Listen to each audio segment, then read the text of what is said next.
Today, we are going to be talking about the two immune responses, cell-mediated and humoral.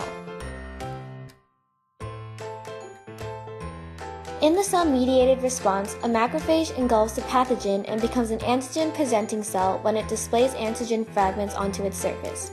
Next, a helper T cell with a specific receptor will bind to the matching antigen.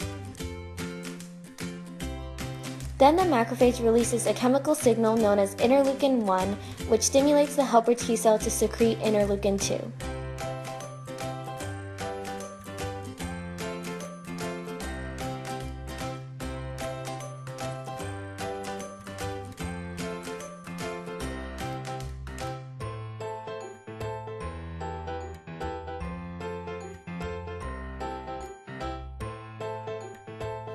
The helper T cell duplicates and also creates memory T cells that can react to the same antigen upon another exposure.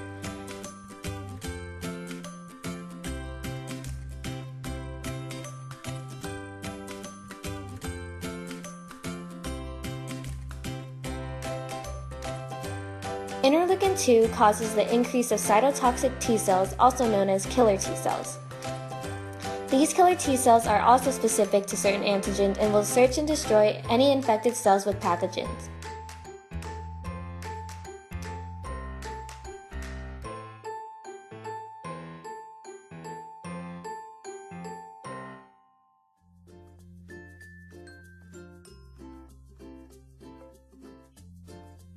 Once they bind to the infected cell, they release chemicals to kill the cell.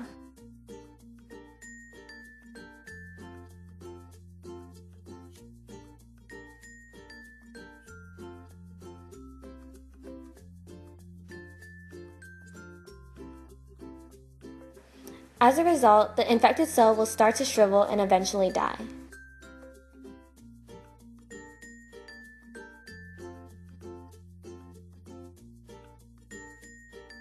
Now we'll talk about the humoral response.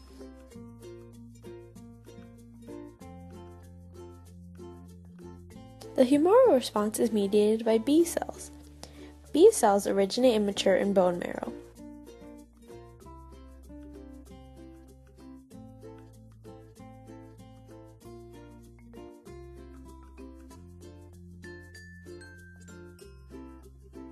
Each B cell has a unique surface receptor, which is an antibody molecule. B cells, which have antibodies attached to their surface, will bind to an antigen floating around in blood. Later, on activation, this B cell produces the same antibody. A B cell that has not interacted with an antigen is called a naive B cell. When a naive B cell interacts with an antigen specific for its antibody, it gets activated and starts dividing rapidly. Once this occurs, the antigen will be endocytosed and subsequently presented on the surface of the B cell in an MHC class II receptor. The B cell displays antigen fragments bound to its unique MHC molecules.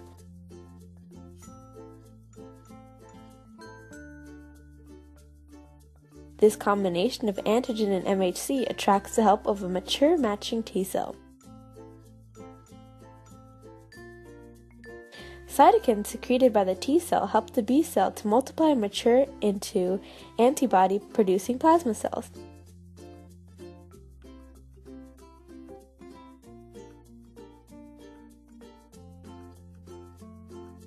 This will cause the B cell to differentiate into plasma cells and memory B cells.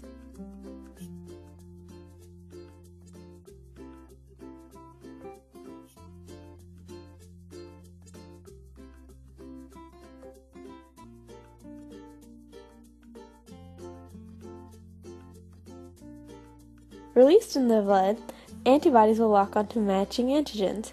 The antigen-antibody complexes are then cleared by the complement cascade or by the liver and spleen.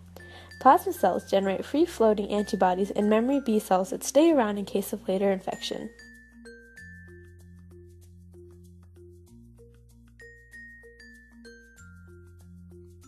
This concludes the two immune responses.